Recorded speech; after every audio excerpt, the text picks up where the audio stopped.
Right, everyone, welcome to another 104's Unplugged video. And yeah, it's almost dark, but it might be making a bit of a change of scene. You might recognise this from last year, some shepherd's huts.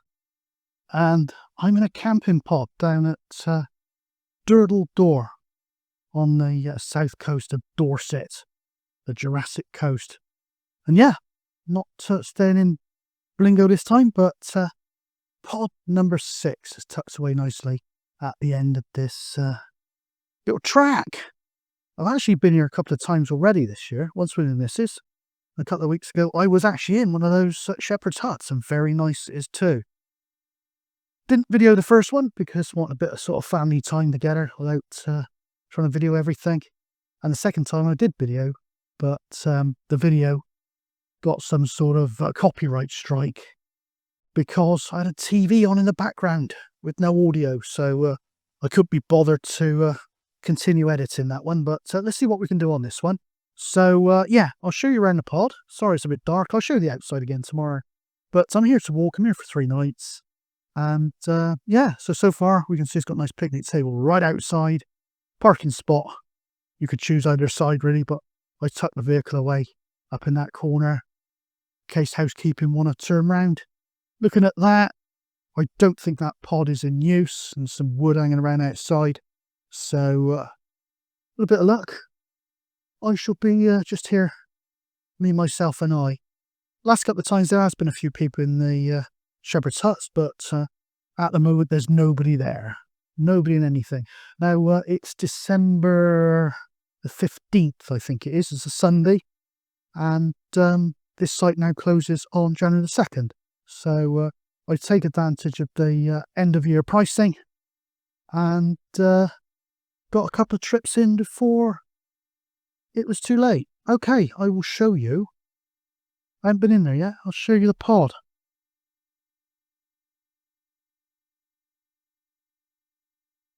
Let's get in.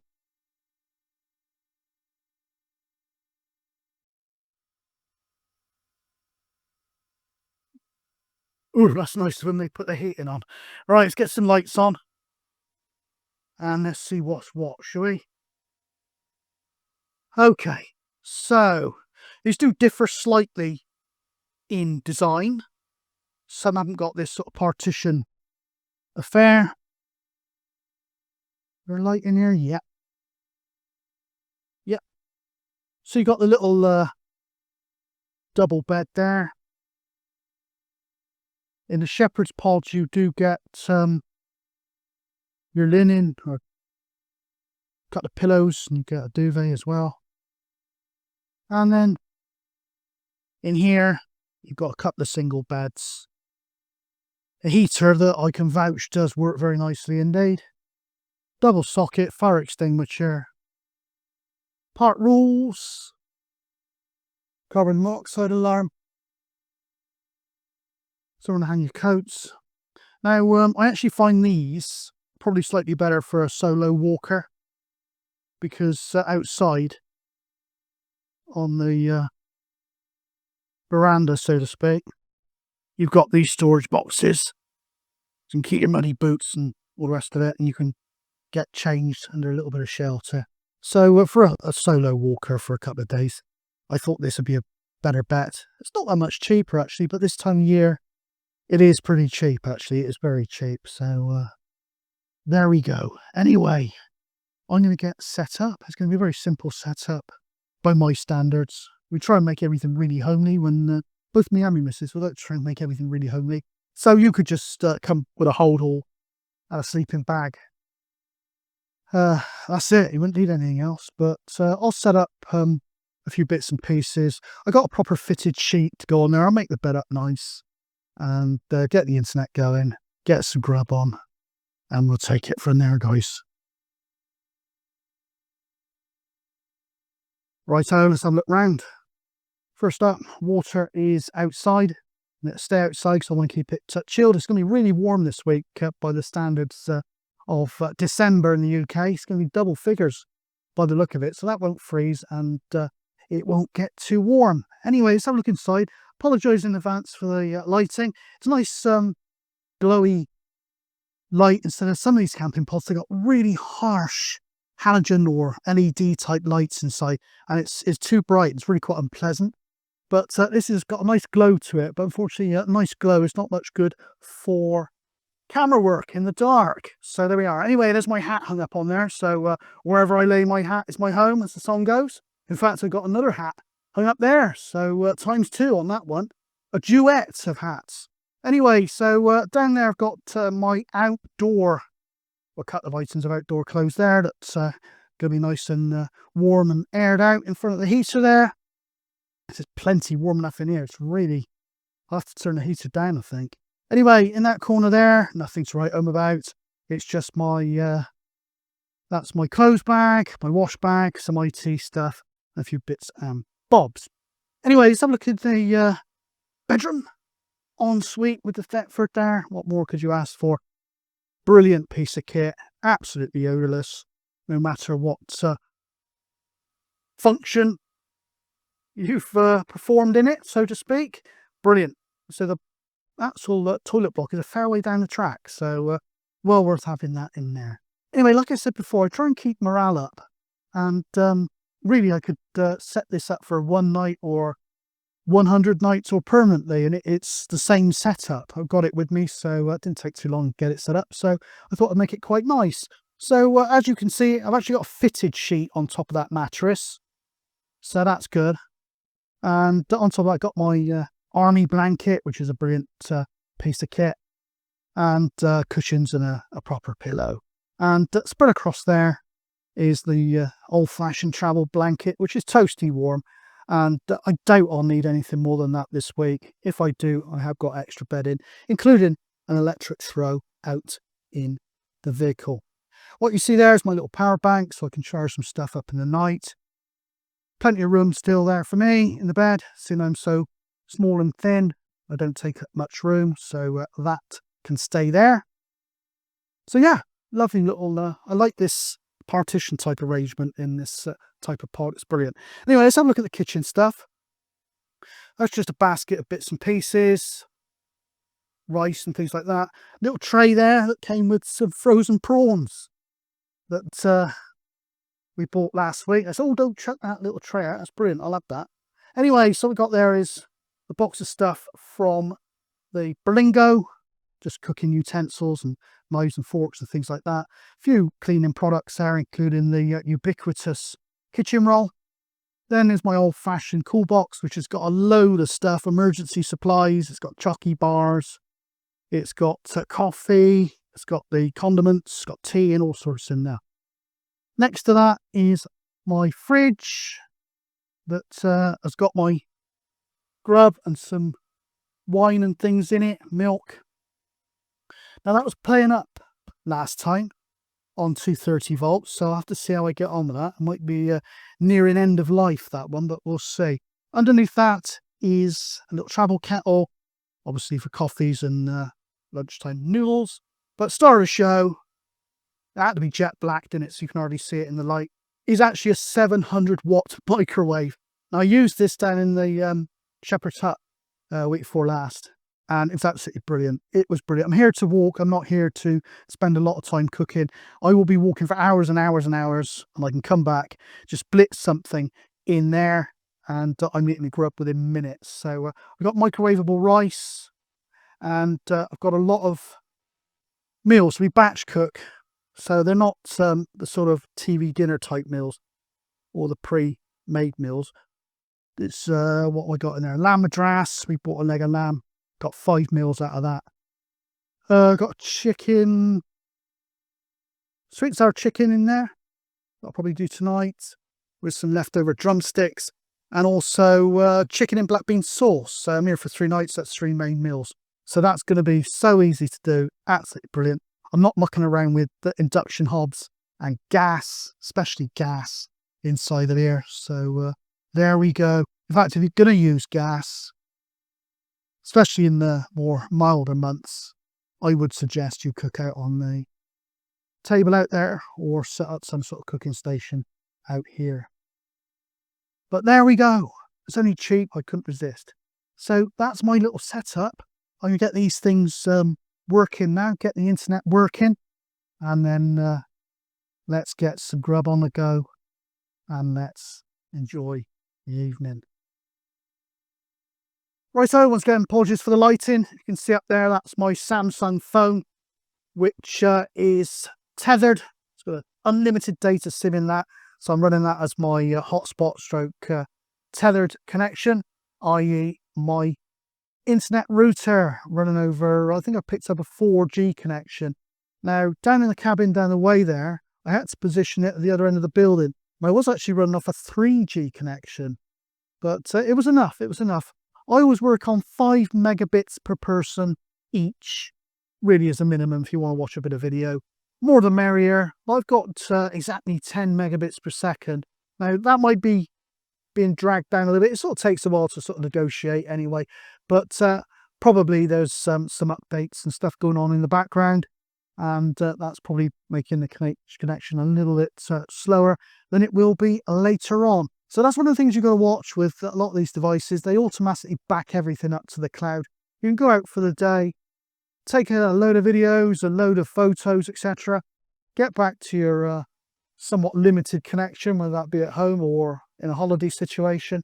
And then it thinks, oh, I'm on Wi-Fi now. Let's back up all this stuff to the cloud. So please make sure that if you're on a slow connection, turn off a load of backups and background stuff as much as you can.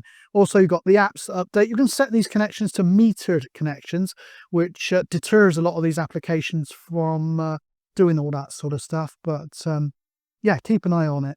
So yeah, loads of applications, Windows computers, a trial Windows update, all that type of stuff. So Chromebook even, that'll check for updates and all this type of stuff. So it can easily saturate a slower connection. So hopefully I've got most of that switched off and I'll make do on 10 megabits per second. Or pull down the video quality down to 720p, 30 frames per second. That'll be absolutely watchable, totally great on smaller screen devices. And I shouldn't get too much, if any, in the way of buffering. So that's that. That's held up with a bit of blue tack. Probably it'll fall off in the night, but I've hooked it around the frame there. So hopefully that'll just leave it swinging in free air rather than let it crash violently to the ground. Anyway, so yeah, up in the cabins last week, or week before last, I did do a fairly extravagant IT setup. I like mucking about with stuff like that. So I had, there's a 32-inch TV on the wall in there. So I bought a desktop type PC, a small footprint desktop type PC, linked it in the TV with HDMI. I had Pi-hole DNS, ad blocker running. I had the other router running and a wireless keyboard and mouse. So I was sat back and able to control everything from a remote part of the cabin up to the TV. It was really good actually. Anyway, so I've got I carry like a little IT bag. Sorry, the lighting's so crap, but I've got a plethora of cables in there, cables for every eventuality. I've got loads of bits and pieces in there. I could reintroduce an operating system to a buggered up PC, or use a PC in an emergency situation. I could run a temporary operating system on it and things like that. Got my router, spare batteries and things. That's just, I think I've got a Chromecast in there. And I've got some camera stuff. I got my little cheap 7-inch tablet. Probably won't use that this time. Or maybe I will. And in there, I've got paperwork. I've got an old Chromebook, but still completely functional. And actually I've got power supplies, mouse mats, leads. And I've actually got a wireless keyboard and mouse in there as well. So I can actually sit back away from the Chromebook and operate it like a little TV type thing. So there we go. So hopefully this is going to be adequate, and I can now get some grub on the go. Oh, before I go, what I'll do, I've run a lead down there, USB lead down there. Once this power bank's charged up, I can swap that over for the little adapter from the mains to 5-volt USB, and that will keep that powered 24/7. Okay, catch you in a bit. Right, so I'm going to blitz this sweet and sour chicken now, and then I'm going to get settled in for the evening because my back's hurting, to be honest. I've been driving and walking about. So there we go. Anyway, I've got some, this microwavable dish sets and things like that. I can do rice. I've got a rice one. Didn't bring it with me because I knew I'd be using the pre-packed rice, but I got all that sort of stuff. So that's really good as well for all sorts of things, really. Could do milk and everything in there. It's a really good little device, that one, with the vent on the top. Really good. So never really been microwave type people in the home environment, but in a campsite, it was great. At Forest Fields, I was using the camp microwave. Here they have actually got a microwave, but it's quite a walk. But brought me home, so it wasn't a big deal. So yeah, I use these type of rices.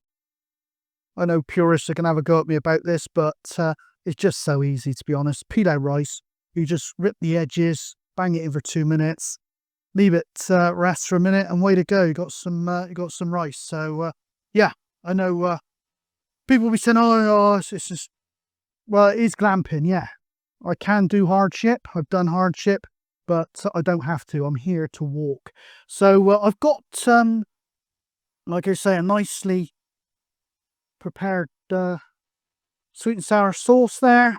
I bought the sauce, but added, Mrs. did, added chunks of pineapple and pepper and all that. Lovely it is. Batch cooked, did a load of it, a big jar. And I got some leftover chicken drumsticks. They've been cooked already, which is always a good idea if you're coming camping. Good, especially chicken can get dodgy. So yeah, that's pre-cooked.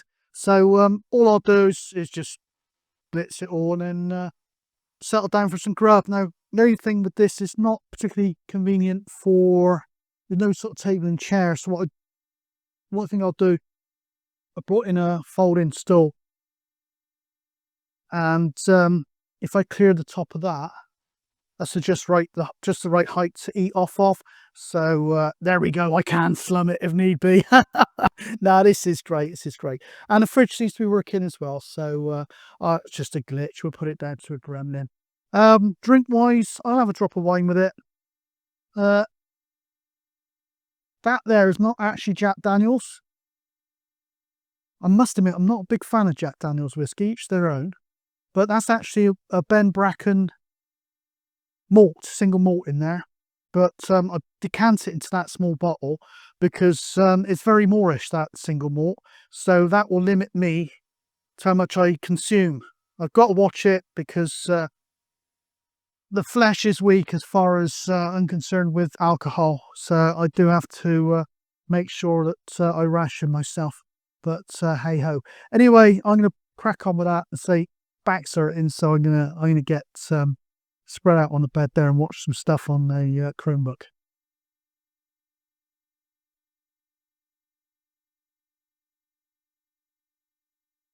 So folks, welcome. Right, it's actually my last full day here. Yesterday was a bit of a strange one. Didn't do any walking actually. I had a really crap night's sleep. I've not been sleeping well lately, and yeah, as you can see. Whew, anyway, managed a few hours last night.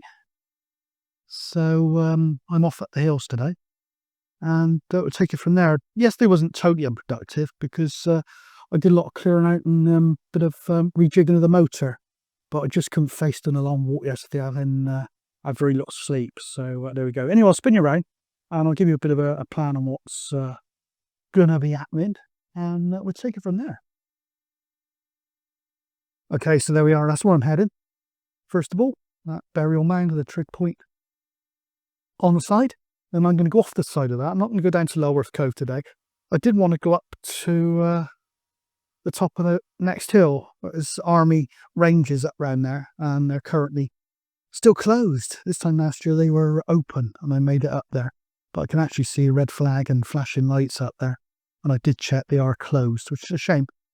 But there we go. It's always next time. So anyway, I'm going to go back down over my favourite route in these hills. We're over towards Weymouth. So I'm going to go off the side of there. I'm going to go all the way up the coastal path, down to a place called Scratchy Bottom. It is called that, believe it or not. And then all the way along the coast path, hopefully to pick up a navigation beacon, World War II navigation beacon, I believe it to be. And maybe a bit further on from that, I can get to some cottages that used to belong to the Coast Guard. Pretty cool. Anyway, so I'm going to take it from there. And yeah, and then it's back for Madras curry, done in the microwave, and a good tidy up, pack down, ready for departure by 10 a.m. tomorrow. Anyway, I'll just show you around the way there.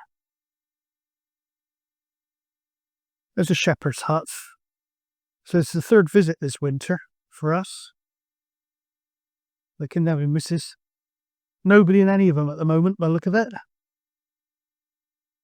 There's 4 there. Very nice indeed. Some nice breaks in those. Nice bit of walking as well. I've done a lot, actually. I don't know if I'll ever introduce some of this to video. You may have already seen it. I don't know. But yeah, I like this sort of little track. And yeah, I think there's a fair few people in the static caravan still. But nothing really. I think there's one motorhome over there. And that's it. Anyway, I'm going to get a wriggle on, because I'm here to walk and I haven't done any yet. Catch you somewhere en route. Right, first stop. Okay, over there seems to be a fair bit of activity, even maybe a little bit of some sort of construction work going on. So hence no firing as such. Got off hear the sort of gunfire, etc.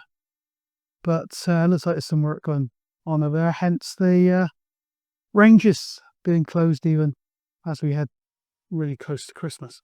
Anyway, I'm at the trig point, getting on really well with the 2-stick arrangement for walk-in. I'm glad I rediscovered that this year. Yeah, so I'm just going to head up to the top of that mound there, burial mound, and then it's easy to get up here, to be honest. And then I'm going to rip all the way along there and see how far I get. Hopefully to the Coast Guard, ex-Coast Guard lookout and cottages. Quite a walk. But if it's too windy on the coast, I'll go inland. I'll certainly come back on the inland route, because going up is one thing, but as I've told you many times before, my knees aren't up to going down those really steep inclines. And they are bloody steep, I can tell you that. Okay, catch you in a bit.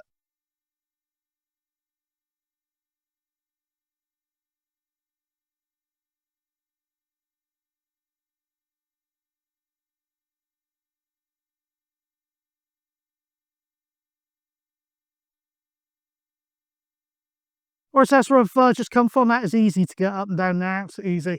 So I've ripped up through to the other side there, and I'll spin you around in a moment to show you Durdle Door from above. I've been to the Durdle Door itself and the beach quite a few times, so I've no need to go there again. Today I might pass it by from the track just above it, but probably not. Anyway, so because it'll be dark recently. Anyway, I'll spin you around. This time I think around about this time last year, it was sub-zero temperatures, but it was calm. So the cold wasn't really a problem at all with the clothing I had on. This time, the temperature's way up. Inland a bit, we're up into double figures, 10 degrees C. But it's quite windy, not ferociously windy, but it's quite windy, and the wind chill is quite nasty. So I've got quite a few layers on, even though the sort of baseline figure is 10 degrees C or somewhere like that, maybe a couple of degrees lower, maybe 8 degrees C. But wind chill is the killer.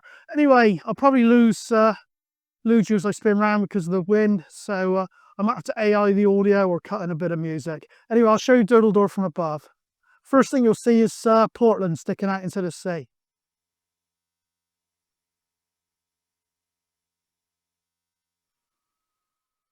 Okay, that's Portland. It's almost an island, but not quite. Stayed there before. And there's a campsite there. I'm hoping to stay there again next year when it reopens. Anyway, there's Durdle Door from above. It's very famous. Doesn't look much from above, but when you get down there, it's quite an impressive thing. And yeah, famous, I think, even in a Bollywood movie or two. And that's why you tend to see quite a lot of people from India down here.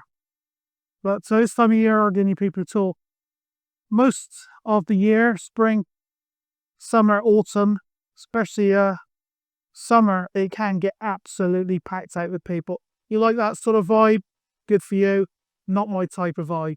Anyway, it's got a pretty reasonable walk up to the gate there.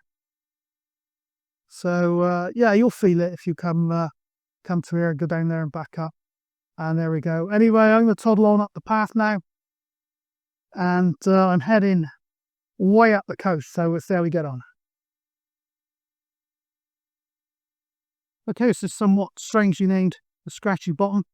A load of warning signs there and a load of stuff you can and cannot do. So there are, it's a sea over there and stuff. Just come down from up there. Now sometimes I go up that path there, so the inland route. So if it's really, really windy, I'd now fork off to the inland route. And quite often I come back that way and then head up there, back over to the top and down to the campsite. So anyway, not sparing, I head up there, which is bloody steep. I've done it before, I did it last time I was here. So yeah, without further ado, let's crack on. Okay folks, I'm at my final destination now, looking over towards Portland, which hasn't got any closer despite me walking for miles. I'd love to get back over there again. I think that's the prison at the end there. There is a campsite on there these days, and if it's always been there. There's a proper campsite. We did a posh camping pod thing there probably about 7 or 8 years ago. Very nice. I like islands. It's almost an island. Quite a lot of stuff on that island actually, probably due to the Portland stone thing. There's Tesco and all sorts on there. Anyway, Weymouth is another 7 miles down there. One day I hope to do that when the days are a bit longer. So the actual terrain is not nearly so bad down there. Nothing like where I've come from. That is bloody hard work. I found it hard today, guys. I really did. I think it's because I haven't had much sleep. I was in 2 minds whether to turn around. Anyway, what you see there is a water tank, galvanised water tank. Wouldn't be surprised if that is actually World War II era. And what we're looking at there is bound to be some sort of World War II lookout that's been built on top of some existing building. That over there was Coast Guard cottages. As you can see, it's an older stone building there. I won't go in there because no doubt somebody's done a poo in there. So yeah, it's like a circular rounded wall building there, maybe a lighthouse. Old map says flagpole. It's going to be a Coast Guard lookout of some description before, and they've adapted and built onto it with that sort of lookout type structure there. So jolly good. If I was young and nimble, well, looking back, I would have done, to be honest. I'd have been up there in no time. But they've cut some of those ladder hook type things off. There, cut them off and they bent the other ones over.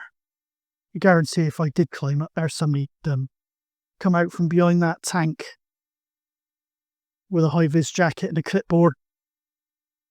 And probably I'd end up, I don't know what, at least get a good telling off. These days, probably get sent down for it, I don't know. Anyway, so I've had a right rant on video. I doubt I'll ever publish it. But a right rant about government. A right rant. Probably won't publish it, but it's nice sometimes to get it off your chest. And I can look back at a private video in the future and illustrate what I was thinking at the time. Anyway, I've got quite a long journey to go back there. I'm going to take the inland route, which is pretty good actually. There's a few features up there worth looking at. And also you can get the paces per minute up as well. And yeah, it'd be nice to get back before it gets pitch black. There's not a big problem, so I've got a good head torch and a backup head torch, but it'd be nice to get back at a reasonable hour and get some grub and try and get to bed early tonight. So I really struggled today. I nearly turned back. So I didn't. But now's the time. I've had a bit of a rest up here where I've been moaning to myself, moaning to camera. So hopefully I'll be fit to get back quite sharpish on the inland route. Okay, catch you soon. Righto, I'm back, thankfully. My back is hurting like buggery. I'm knackered. But yes, Madras will be done in a few minutes. I'm just about to shove it in there. Kept the best till last. I know it's not as good as some of the sort of cooking that I've done in the past, but there'll be plenty more of that coming up when Mrs. is with me and when it's summertime, etc., steaks and all that. But that microwave has been absolutely fantastic. So I'm absolutely knackered, to be honest. And my grub will be ready in no time. Anyway, so with that, I've got a bottle of red that I brought up to room temperature. I'm driving back tomorrow, so we won't have very much to drink tonight. Shiraz there, just £400 for that bottle. I don't spend less than £600 per bottle for a bottle of decent wine, but that was on special at £400 a bottle. So yeah, needs must, isn't it, in hard times? And if you believe I paid £400 for a bottle of wine, then you need your head read. £4 more like. But here we are. It's nice. Anyway, so I've got my pilau rice in there. Oh crikey! Smash all the plates. Microwave dish set. I can do salmon and all sorts of things in there, and such like. So yeah, plan for tonight is to do the scrub, get most of the things packed away for tomorrow, and then hightail it out of here and get back at home pretty much for Christmas and the New Year. Then I will do some more video though, if you haven't seen it already.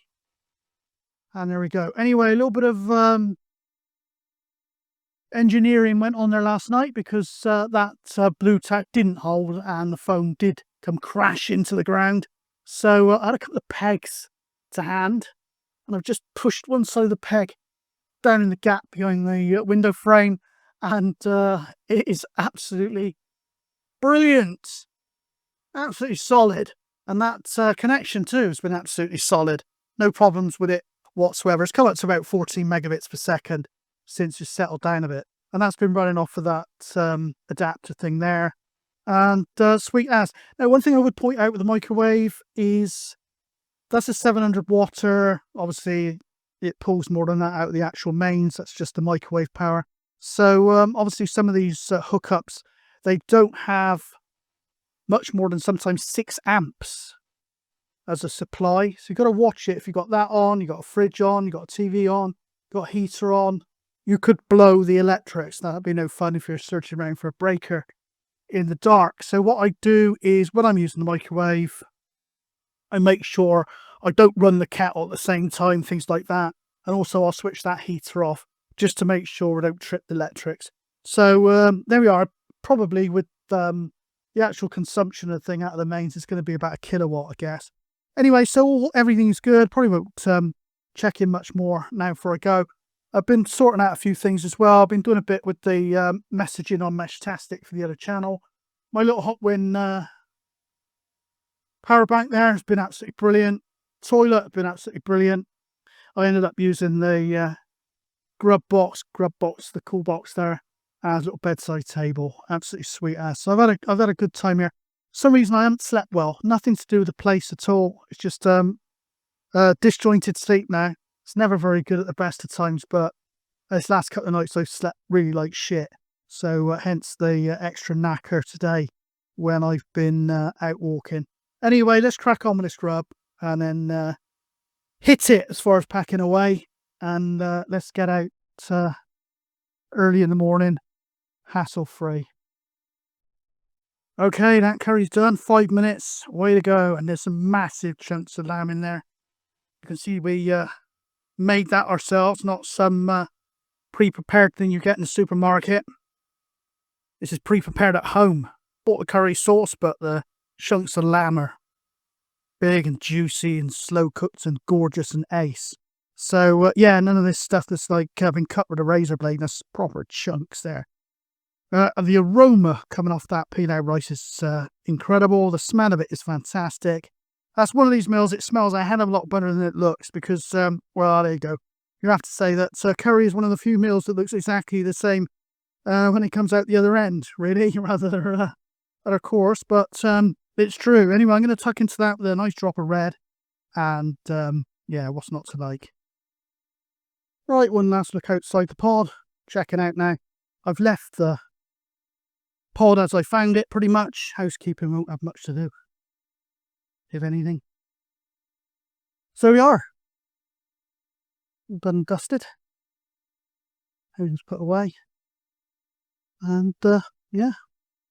Got a stormy night last night, which was alright. Nice to hear. The wind's outside and I was cosy inside. Beautiful. Anyway, catch you on the next one, guys. Cheers, everyone.